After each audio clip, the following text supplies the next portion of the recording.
Assalamualaikum warahmatullahi wabarakatuh adik-adik. Salam sejahtera untuk kita semua dan saya harap di masa pandemi ini kita masih memiliki semangat untuk belajar.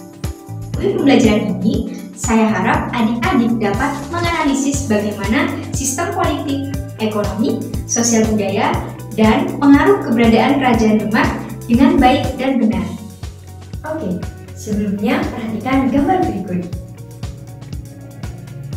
Nah, pada gambar tersebut kita dapat melihat gambar mengenai Masjid Agung Demak.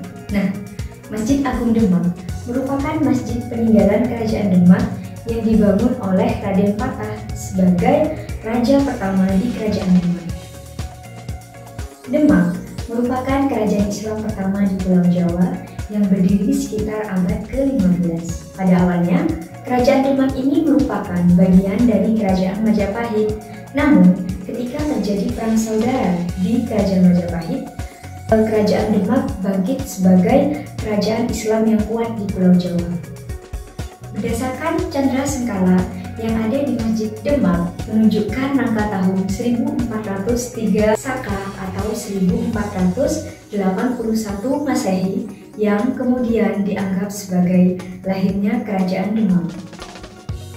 Letak Kerajaan Demak berada di Bintoro, yaitu dekat Sungai Muara Demak, yang mana di sana juga merupakan wilayah Jepara dan Bergota. Baik, untuk yang pertama yaitu kondisi politik.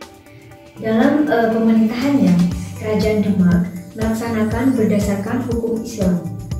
Kemudian, dalam periode pemerintahan terdiri dari 3 raja atau sultan.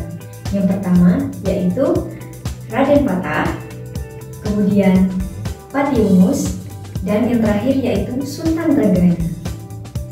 Raden Patah merupakan raja pertama di Kerajaan Demak yang merupakan keturunan antara Raja Kerajaan Majapahit dengan Putri Jampa. Dengan bantuan para wali, kemudian kekuasaannya diperluas meliputi Pati, Rembang, kemudian Kepulauan Kalimantan, serta di daerah Kalimantan. Selanjutnya, pemerintahan diambil alih oleh anaknya, yaitu Patiunus, yang memimpin sekitar 16 sampai 1521 Masehi. Pada masa pemerintahannya, Kerajaan Demak berusaha untuk memerangi Portugis. Patiunus memimpin penyerangan ke Malaka dengan membawa kapal Jum. Namun, penyerangan ini tidak berhasil.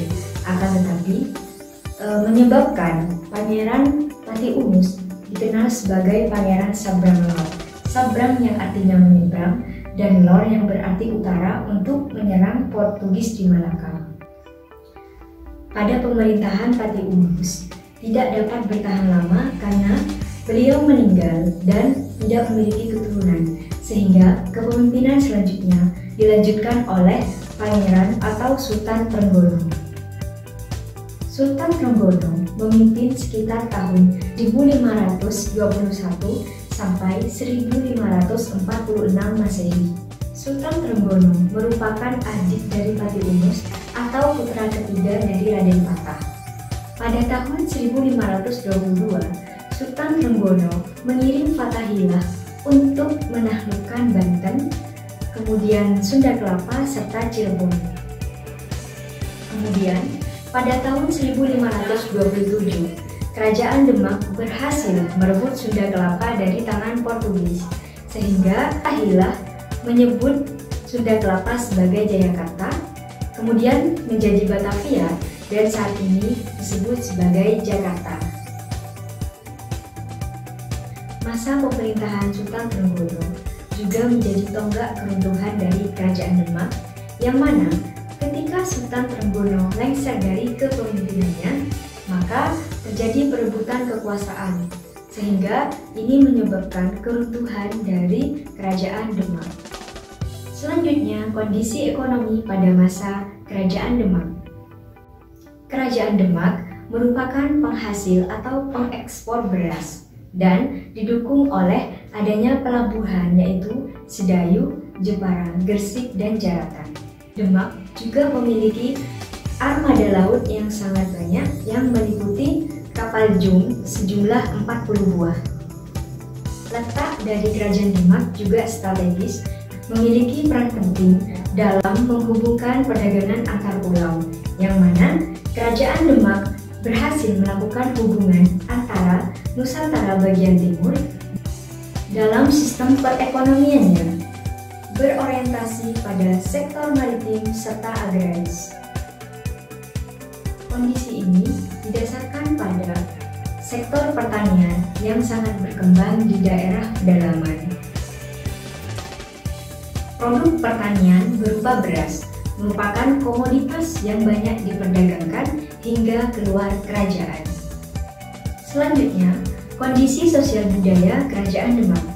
Nah, kondisi sosial budaya pada masa Kerajaan Demak didasarkan pada hukum Islam, akan tetapi tidak meninggalkan tradisi sebelumnya, sehingga melahirkan akulturasi budaya.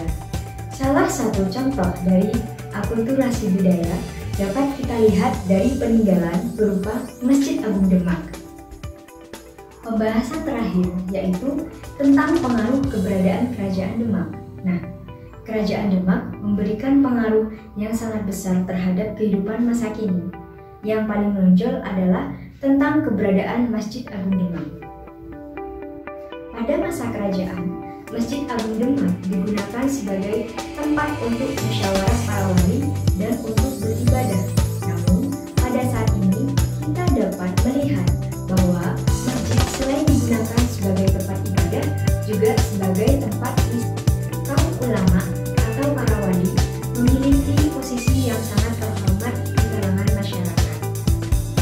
Hasil akulturasi budaya yang dapat kita lihat seperti adanya wayang kulit, yang mana wayang kulit digunakan oleh para ulama atau wali songo untuk menyebarkan agama Islam dengan menggunakan wayang yang merupakan hasil dari budaya Jawa yang kemudian dimasukkan tentang Islam sebagai penyebaran agama.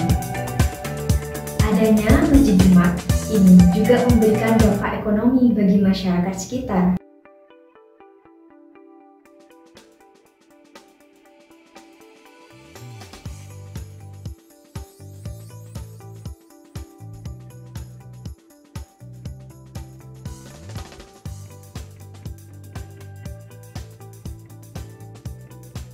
Sekian pembelajaran kali ini, semoga adik-adik dapat menyimak dan memahami materi dengan baik.